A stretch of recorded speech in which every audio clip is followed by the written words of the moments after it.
Clean plastic containers so they're crystal clear when you're done. Use plastic containers to store all kinds of things. Polished rocks, nuts and bolts, Chemicals of all types. have a 5-step process to make sure that we clean them up and deburr it so you don't cut yourself when you're using them. Soak them in water to get the labels off, make sure that all the food's out, and it allows all the labels to be pulled off. You pull off the labels, you end up with a lot of goo on the outside, so that's why it's not shiny and clean.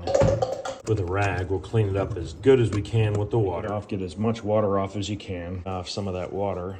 Knife, we're going to scrape off all the foil on the top edge. All that foil is scraped off. Next, we have a sharp edge here, so when you reach in, you could cut your hand. Ask me how I know. Round file, we're going to deburr the edge. Sandpaper, just drag it across and make sure all the burrs are off. Got that sharp edge, now it's a lot easier to get your hand in there and clean it without getting cut. Next step may surprise you. Take some vegetable oil, put it on your hand, and just start working it in to get all that goo off. You can use just about any oil. I'm using canola oil, but you can use olive oil, anything like that. This oil removes this goo better than anything else I know. Sometimes you have to just let it sit on there for about 5 minutes and then it comes right off. Use your fingernail, not a knife, because the knife will just scrape the plastic and then it won't be shiny when you're done. Feel when all that goo is loosened up.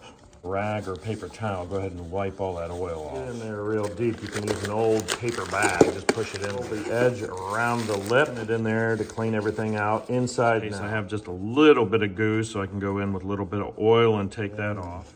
Scrub it off. One last step. It's very clean, very shiny, with a little bit of rubbing alcohol to take off that slight oil film. I've got a very nice clean jar that I can store all kinds of things in.